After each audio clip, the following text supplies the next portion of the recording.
Hi and welcome back to the channel. This video will be going over the Anne McCaffrey book Dragon's Eye, or as it was originally released as Red Star Rising. It was Dragon's Eye here in the US.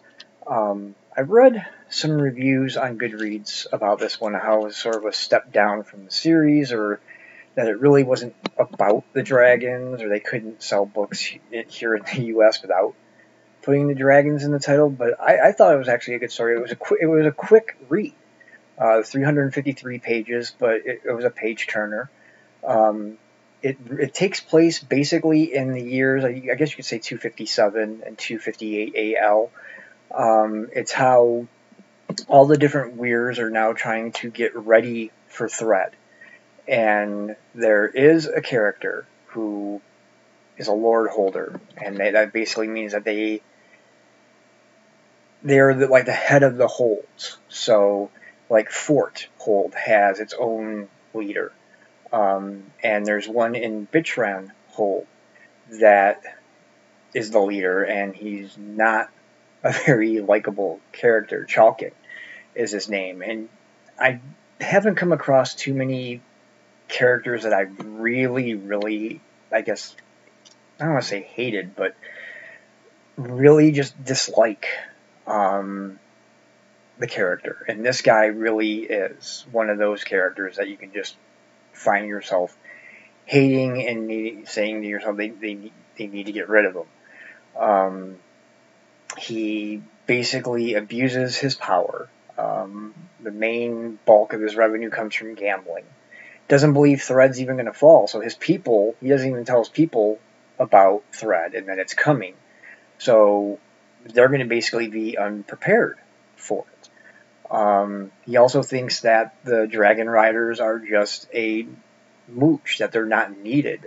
You know, they're not helping anybody but themselves, or so he believes. And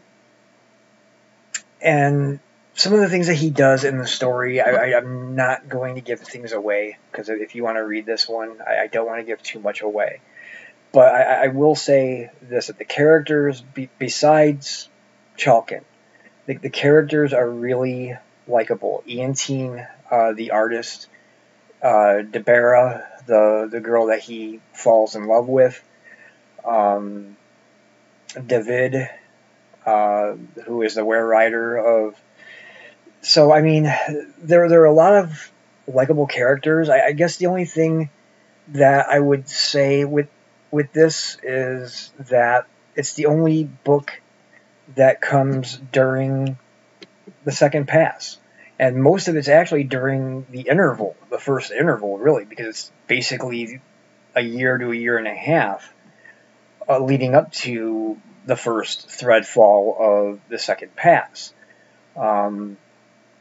So we don't, unless the book's in the third pass, and I'll be moving on to those next. But unless the third pass books gives us some kind of idea of what happened with these characters, I mean, we're not going to really know a whole lot, because it's the only book with them in it. Because I mean, the third pass is going to come 250 years after this, so you're talking the year 500, 508, 509, somewhere around there, maybe.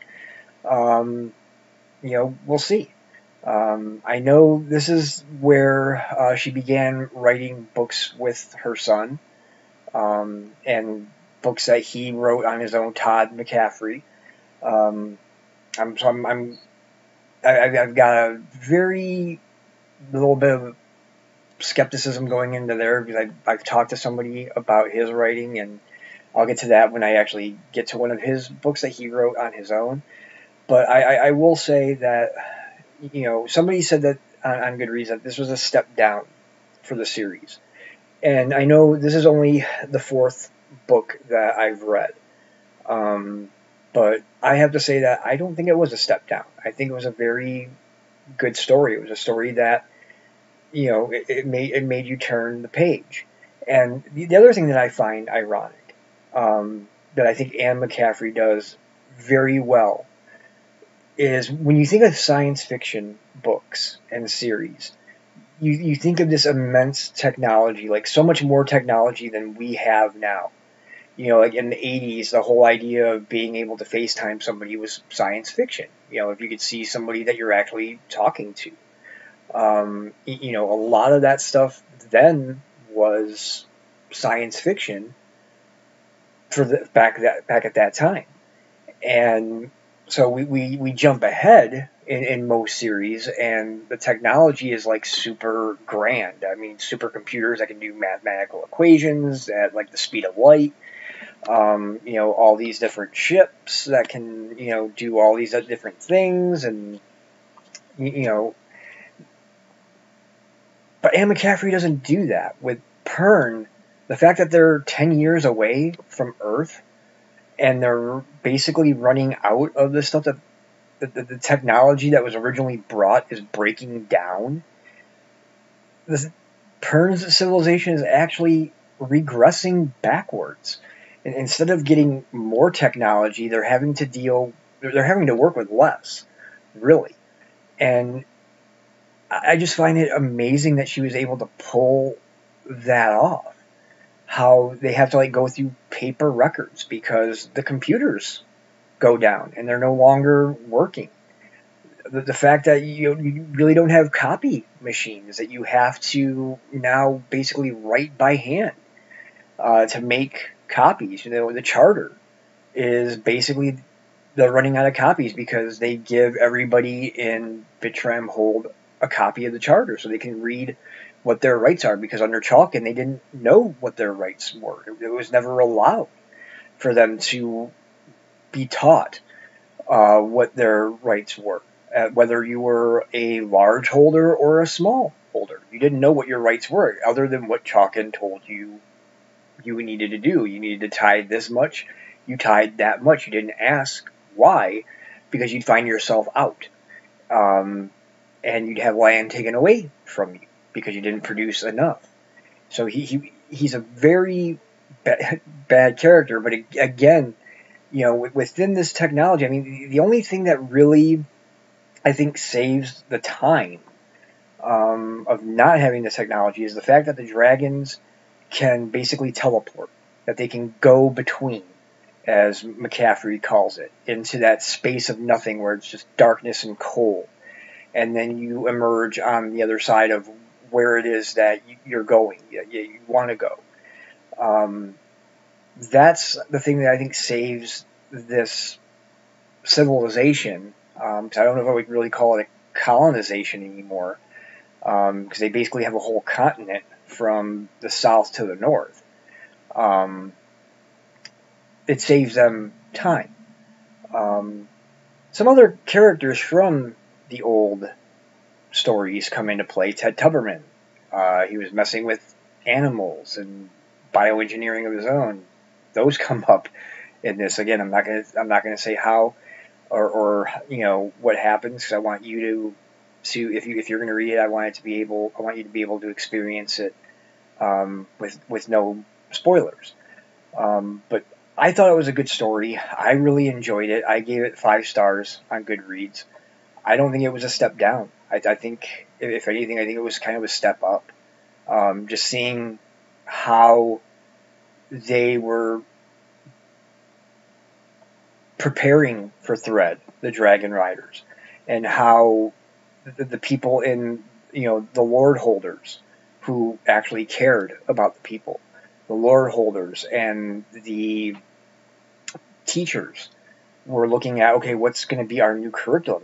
The stuff on Earth doesn't really hold anymore. I mean, we're never going to see that stuff. We're never going to use that stuff. So why really bother teaching that? So they're looking over what the curriculum is going to be going into the future. And it's interesting to see how this civilization is trying to build when really, they're going backwards in terms of technology. They're working with what they have. And I just think she pulls it off masterfully, and I hope that passes 3 through 9 go just as good. because I'm really enjoying the series right now.